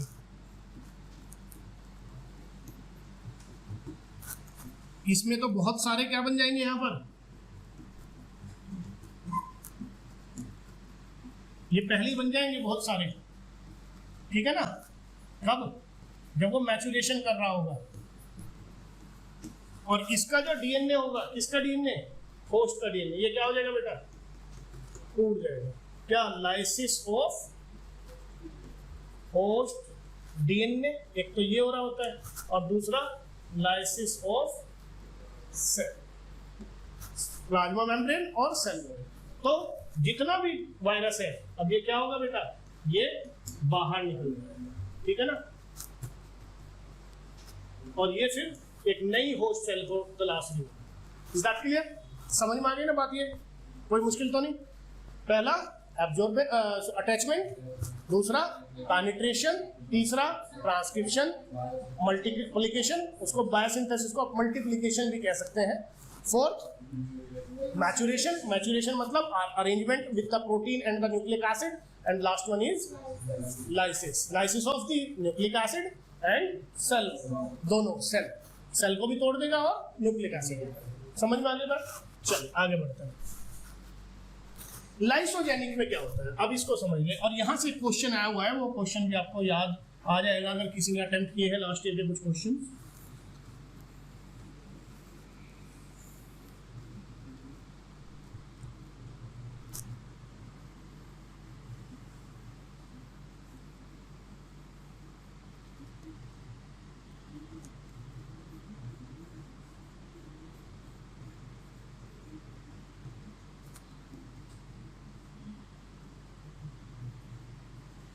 अब ये वायरस ने इसको इन्फेक्ट किया, कौन सा इसका एग्जांपल ले लेते हैं, लैम्डा,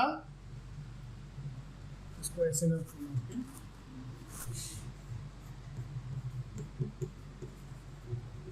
लैम्डा वायरस इसका एग्जांपल, ठीक है। अब क्या होगा कि आपको पता है क्या पेनिट्रेशन में क्या करेगा, ट्रांसफर अपना जेनेटिक मटेरियल, ठीक है। अब इस जेनेटिक मटेरियल का क्या होगा, ये जेनेटिक मटेरियल कैसी कंडीशन है, unfavourable. Now this genetic material get incorporated with the host DNA. समझ में आ गई बात? उसी का हिस्सा बन जाता है। तुम रेप्लिकेट करोगे तो मुझे भी करोगे। समझ में आई बात? जब फेवरेबल कंडीशन आएगी, अभी कैसी कंडीशन है, अनफेवरेबल। जब फेवरेबल कंडीशन आएगी तो फेवरेबल कंडीशन में यानी कि जब न्यूट्रिशन उस बैक्टीरिया के पास पूरा होगा तो वो सबसे पहले क्या करेगा, अपने डीएनए को रेप्लिकेट करेगा। जब डीएनए रेप्लिकेट इस होस्ट का होगा तो साथ ही साथ वायरस का, राइट। तो बेटा क्वेश्चन आया हुआ है कि व्हेन द बैक्टीरियोफेज या viral DNA associated with the host genome, this condition is known as prophage. आया हुआ क्वेश्चन है ये, क्या कहलाती है, प्रोफेज। जब ये DNA viral DNA bacterial DNA के साथ या होस्ट डीएनए के साथ एसोसिएट हो जाता है, this condition is known as prophage. तो prophage is a condition of lysogynic cycle. Prophage stage does not come within lytic cycle. Is that clear? समझ में आ गई ये बात? आगे बढ़ते हैं।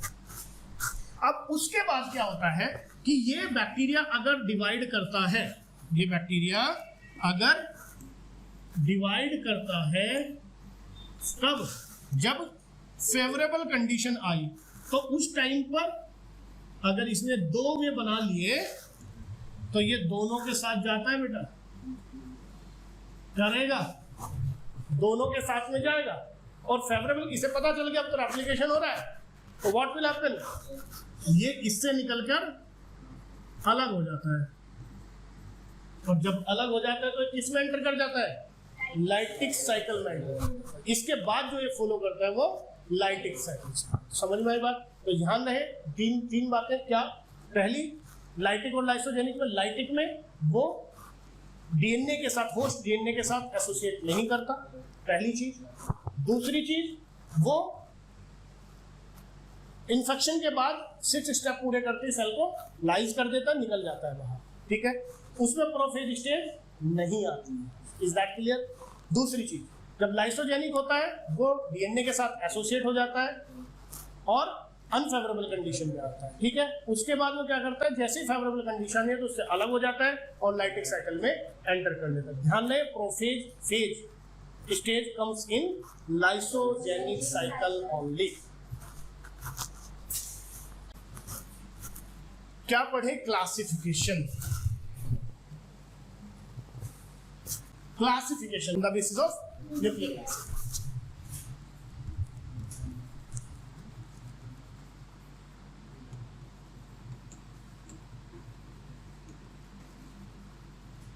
तो जैसा मैंने कहा कि न्यूक्लिक एसिड बेटा दो तरह के हैं, कौन से,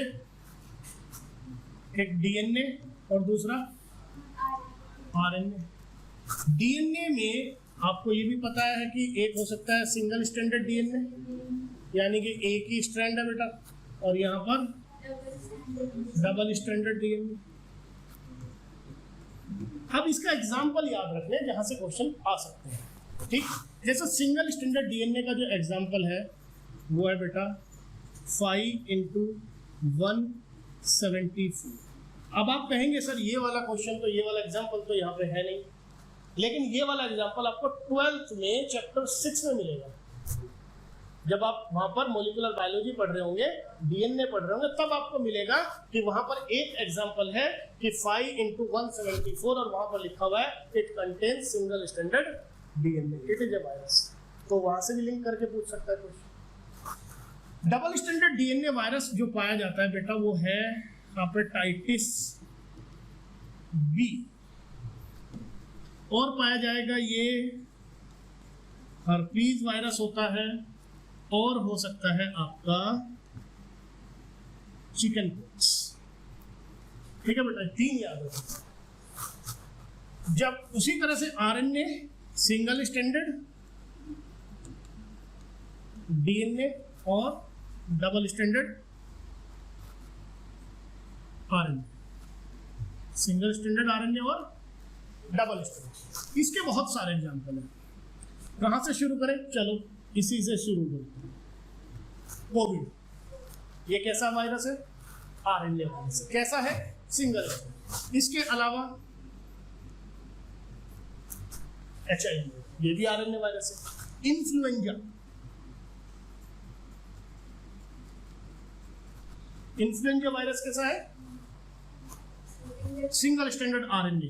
टीएमवी, मीजल्स, मम्स, ये सारे कैसे वायरस हैं? सिंगल। और कोल्ड वाला वायरस, अभी ये भी बताया था मैंने, रैबीज, ये भी आरएनए वायरस, सिंगल स्टैंडर्ड। उसके अलावा राइनो वायरस। राइनो वायरस क्या कॉज करता है? कोल्ड। जो हमें कॉमन कोल्ड होता है वो किसकी वजह से होता है? इसीलिए कोल्ड में कोई मेडिसिन नहीं दी जाती। कोल्ड में कोई मेडिसिन दी जाती है नहीं। The reason is because there is no medicine against virus, there is no metabolic activity in virus, right?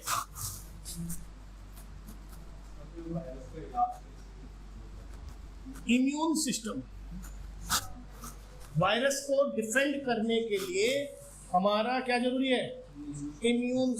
तो डबल, ये बेटा याद रखने हैं, ये सारे इनमें से क्वेश्चन पूछे जाते हैं। आप देखेंगे आगे क्वेश्चंस आएंगे, टेबल बनी होगी। उसके अलावा डबल स्टैंडर्ड आरएनए में कौन सा आता है बेटा?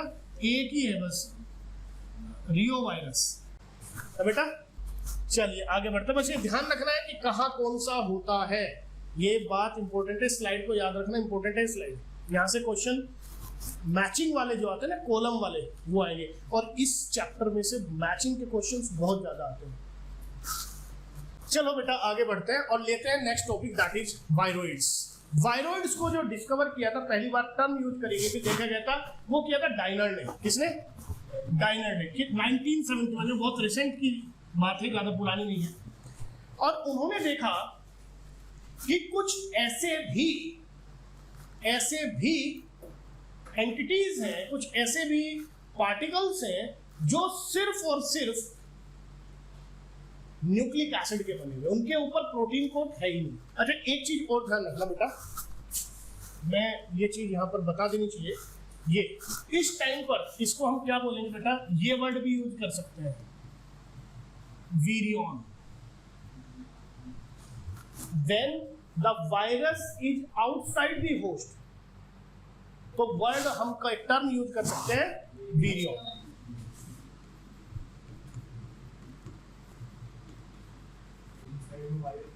Yes, and now this is. तो कई बार अगर क्वेश्चन में वीरियन वर्ड मिल गया तो उसे घबराना नहीं कि यार ये तो पढ़ाया नहीं, ठीक है? चलो आगे बढ़ते हैं। यहां पर आ गए वायरोइड्स। तो वायरोइड्स, वीरियंस और वायरस, ये तीनों टर्मिनोलॉजी आपको क्लियर समझना। अब वायरोइड्स क्या है भाई? स्मॉलेस्ट, सबसे छोटे, क्योंकि देखो वो तो एनएम में है, उसके पास प्रोटीन भी है, न्यूक्लिक एसिड भी है, मॉलिक्यूलर वेट ज्यादा होगा, राइट? अब कैप्सिड तो गायब हो गया, केवल क्या रह गया? Genetic material. जेनेटिक मटेरियल में भी सिर्फ आरएनए, और आरएनए भी सिंगल स्टैंडर्ड। तीन चीज याद रखना है। Viroids are smallest infectious particle, smallest infectious particle which can replicate when inside the host. It does not contain capsid. It is single stranded RNA.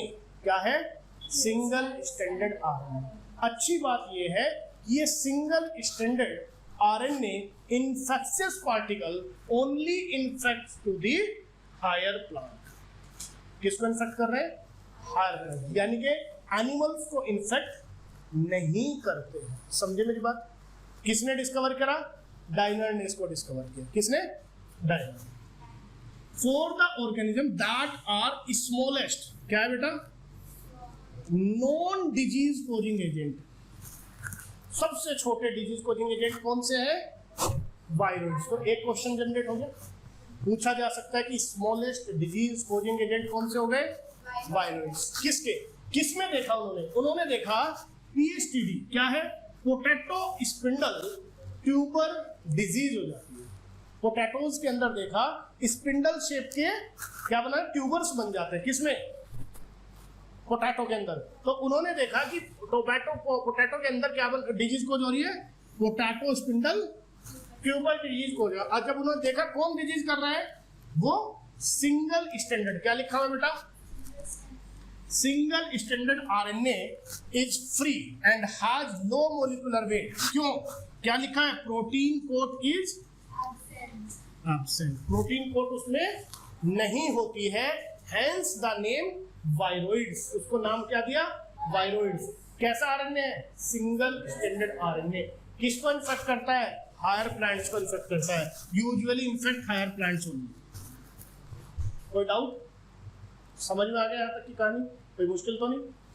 पक्का? चलो आगे बढ़ते हैं। बस इतना ही आएगा इसमें, वायरोइड्स में। ठीक, सब किसने डिस्कवर किया? डाइनर ने। Protein code absent, nucleic acid present. कौन सा? Single standard RNA. इनफैक्ट किसको कर रहा है? Higher plants. कहाँ डिस्कवर किया? पोटैटो में। डिजीज कौन सी कौन कर रहा है? Potato spindle tuber disease. खत्म। तीसरा ले लेते हैं, प्रायोन्स। प्रायोन्स नाम से पता चल रहा है क्या? ये इनमें न्यूक्लिक एसिड नहीं होता। क्या होता है? सिर्फ प्रोटीन होता है। क्या होती है? प्रोटीन। और ये जो कोज करते हैं बेटा, न्यूरोलॉजिकल डिसऑर्डर कोज करते हैं। न्यूरोलॉजिकल डिजीजेस कोज करते हैं। क्या कर रहे हैं? न्यूरो। पहली बार किसने डिस्कवर किया था? प्रूजनर ने। याद रखना, पी से प्रायोन, पी से प्रूजनर। किसने डिस्कवर किया? प्रूजनर ने। क्या कर रहा है बेटा? ये एक इन्फेक्शियस प्रोटीनेसिस पार्टिकल है। क्या है? इन्फेक्शियस। देखो, वायरोइड्स में केवल न्यूक्लिक एसिड है, प्रायोन्स में केवल प्रोटीन है, न्यूक्लिक एसिड नहीं है। It causes the mad cow disease. क्या देखा गया था? प्रूजनर ने कैसे देखा? चलो, प्रूजनर ने देखा कि कुछ शीप है। शीप क्या कर रही है? वो पेड़ से अपनी कमर को रगड़ रही है, पेड़ से अपनी कमर को रगड़ रही है, और वो इस तरह से रगड़ चुकी हैं कि उन्होंने वहां पे स्कार्स पैदा कर लिए, घाव पैदा कर लिए। जब उन्होंने देखा कि हुआ क्या है, वहां से कोई इन्फेक्शन है, तो देखा कोई इन्फेक्शन नहीं है वहां पर। इन्फेक्शन कहाँ है? इन्फेक्शन है ब्रेन में। कहां पर है बेटा? वो प्रोटीन वहां से चली जाती है कहां? और ब्रेन में अब क्या करता है? देखो, ऐसा मान लो, इसको ऐसे समझना, ये एक क्या बेटा? प्रायोन है। क्या है? प्रायोन। अब यहां पर ये प्रायोन, एक ये हमारे ब्रेन की कोई प्रोटीन है, ये प्रोटीन है, राइट? इसकी ये फोल्डिंग है। ये क्या है? Right folding. अब जब राइट फोल्डिंग है, यानी कि जब वो अपनी स्ट्रक्चर को, मेन जो उसको स्ट्रक्चर बनाई जाती है सेकेंडरी या टर्सरी, तो वो अपनी टर्सरी या सेकेंडरी स्ट्रक्चर को ठीक तरीके से बना रही है, फोल्ड कर रही है। ठीक है? और जब ये राइट फोल्डिंग है, तो फंक्शन इसका क्या है बेटा? करेक्टली फंक्शन करेगी, फंक्शन उसका एक्यूरेटली होगा। यस और नो? अब क्या करेगी? ये जो प्रायोन है, प्रायोन क्या करती है? Misfolding of functional protein. समझना बात को। अगर ये प्रायोन का इन्फेक्शन हो गया, तो इस प्रोटीन की जो यहां पर ये फोल्डिंग थी, इस फोल्डिंग को उस तरह से नहीं होने देगी जिस तरह से उसकी प्रॉपर फोल्डिंग होनी थी। तो ये क्या हो गया बेटा? Wrong folding. जब फोल्डिंग रॉन्ग हो जाएगी तो इसका फंक्शन डिस्टर्ब हो गया, और यही हो जाता है न्यूरोलॉजिकल डिजीजेस। ठीक है बेटा? समझ में आई बात? न्यूरोलॉजिकल डिसऑर्डर्स न्यूरोलॉजिकल हो जाएंगे। समझ में आ गई बात? तो क्या कर रहा है? ये वर्ड इंपॉर्टेंट है, इस चीज को ध्यान रखना जो मैंने यहां पर बनाया। क्या कर रहा है? Misfolding of functional protein. Prions क्या कर रहे हैं? उस प्रोटीन की फोल्डिंग को ठीक से नहीं होने दे रहे हैं। ठीक है? चलिए, क्या कर रहा है बेटा? मैड काउ डिजीज कोज कर रहा है। किसमें? काउ में। जो ठीक है, ह्यूमंस के केस में क्या? पुरु एक डिजीज है। किसमें? ह्यूमन में। दूसरा CJD, right? Creutzfeldt Jakob disease. Creutzfeldt Jakob disease किसमें देखी गई है? ह्यूमंस में। कुरू एंड सीजेडी डिजीज किस में देखी गई है? ह्यूमंस में देखी गई है। दोनों हाँ, वो भी कुछ भी कोई भी फंक्शन, कोई जरूरी नहीं वो पेड़ से ही हो जाए।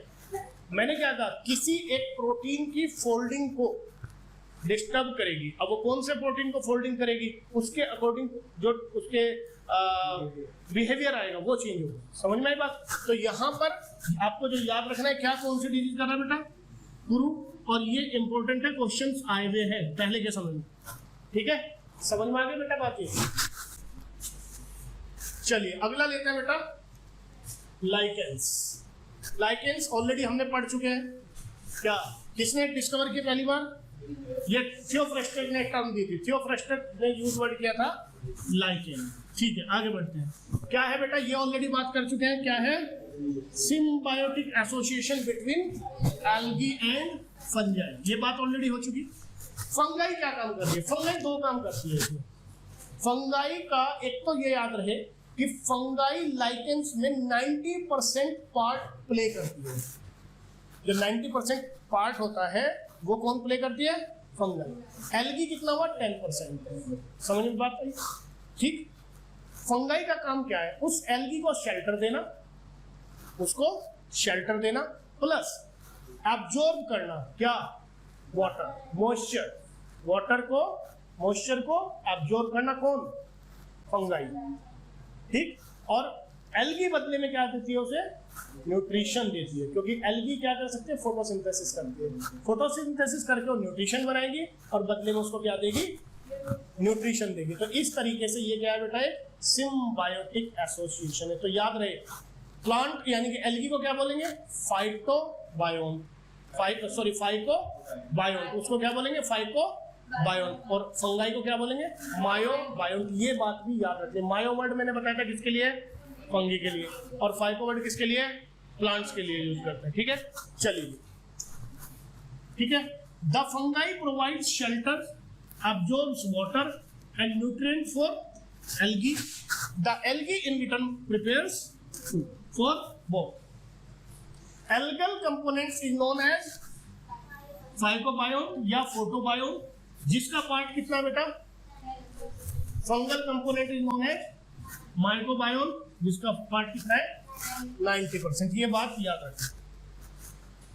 Algae present in association can be chlorophyllaceae, already बता चुका हूं, chlorophyllaceae family. The fungi present can be mainly कौन सी है? ये याद रहे, मेनली कौन सी है? एस्कोमाइसिटीज, बट बैसिडोमाइसिटीज और डिथेरोमाइसिटीज भी देखी गई है। ठीक है, बट आपके इसमें एस्कोमाइसिटीज होते हैं।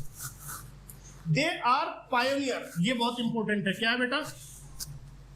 दे are pioneer of vegetative on rocky surface. समझ में इस बात का मतलब क्या है? एक सरफेस पड़ा, बेयर एरिया पड़ा, एक रोक है। ठीक है, क्या है? रोक। उस रोक पर प्लांट तो ग्रो कर नहीं सकता। तो क्या होगा वहां पर? सबसे पहले जो ग्रो करने वाला ऑर्गेनिज्म होगा वो कौन सा होगा? लाइकेंस होगा। राइट? लाइकेंस उसके ऊपर चिपक जाएंगे, स्टक कर जाएंगे कहीं ग्रूव में। वहां पर दोनों चीजें होंगी, फंगाई और एल्गी। फंगाई क्या करेगी? मॉइस्चर से वाटर एब्जॉर्ब करेगी। फूड कौन बनाएगा? एल्गी। दोनों सर्वाइव कर जाएंगे। फिर धीरे धीरे क्या करेंगे? वो वहां पे वीदरिंग ऑफ रॉक शुरू कर देंगे। क्या कर देंगे? वीदरिंग मतलब धीरे धीरे उस चट्टान को, उस रॉक को डिग्रेड करना शुरू कर देंगे। ठीक, जब वहां पे डिग्रेड करना शुरू करेंगे तो वहां पर सोयल फॉर्मेशन शुरू हो जाएगा। सोयल फॉर्मेशन शुरू होगा तो वहां पर प्लांटेशन शुरू हो सकता है। कोई सीड, कोई स्पोर्स उड़ के आएगा और वहां पर क्या करेगा? प्रोपगेट कर सकता है। तो किसी भी रोकी, आगे उसमें पढ़ेंगे हम, सक्सेशंस पढ़ते हैं, राइट? इकोलॉजी में सक्सेशंस होता है। तो सक्सेशन, जब रोकी एरिया का सक्सेशंस हम पढ़ते हैं तो पायनियर ऑर्गेनिज्म जो वहां पे जाता है वो कौन होता है? लाइकेंस होता है। इस चीज को याद रखेंगे। क्या है बेटा? ये pioneer of vegetation on rocky surface. They are bio indicator. जहां कहीं भी सल्फर डाइऑक्साइड या सल्फर का अमाउंट ज्यादा होगा, ये ग्रो नहीं करेंगे, ये ग्रो नहीं कर सकते। कैसे नहीं ग्रो करेंगे? क्योंकि सल्फर जो है वो क्लोरोफिल को डिस्टर्ब करता है। सल्फर जो है वो क्लोरोफिल के फॉर्मेशन को डिस्टर्ब करता है।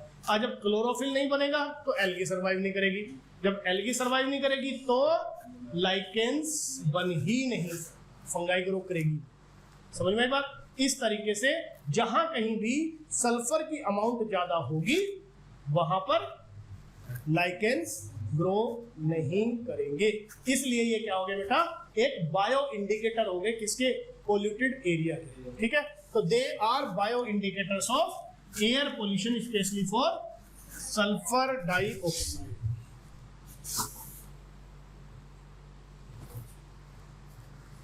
क्लियर हो गई बात? अगला पॉइंट क्लियर हो गया, आगे बढ़ जाते हैं। Crustose, foliose and fruticose. ठीक, क्या है इसमें? क्रस्टोज अपीयरेंस की फर्क है। क्रस्टोज जो है थिन, मतलब धागे जैसी स्ट्रक्चर्स बनाई होती है इस तरह से, बहुत छोटी छोटी से धागे जैसी स्ट्रक्चर, छोटे छोटे से होते हैं। ठीक, जो फोलियोज होता है उसमें लीफी डोर्सो वेंट्रली सरफेस आ जाता है। लीफ नहीं होती, लीफ जैसी स्ट्रक्चर बन जाती है और उसमें अपर सरफेस यानी कि चौड़ी सरफेस बन जाती है जिसमें डोर्सो और वेंट्रल सरफेस दिख जाती है। देख पा रहे हैं हम इस तरह से। ठीक है, और जो फ्रक्टियोज होता है, फ्रक्टिकोज में क्या होता है कि स्टेम जैसी स्ट्रक्चर, ब्रांचेस जैसी स्ट्रक्चर दिखने शुरू हो जाती है। ठीक है ना, तो आप इसमें देखेंगे कि यहाँ पर इस तरह से फाइबर्स लाइक स्ट्रक्चर बननी चाहिए, तो ब्रांचेस। तो इसमें आपको बस इतना ध्यान रखना है कि 3 तरह की हो सकती है, क्रस्टोज, फोलियोज एंड फ्रक्टिकोज। बस ये 3 चीजें आ रही हैं, इससे ज्यादा। इकोनॉमिक इंपॉर्टेंस ये तो मैंने अभी बताया कि बेटा पायनियर होता है किसी बेयर ओक्स पे। उसके अलावा ये मेरे ख्याल से कहीं इसमें मेरे ख्याल से आपके एनसीईआरटी में गिवन नहीं है, तो इसको पॉल्यूशन वाला है दोस्तों।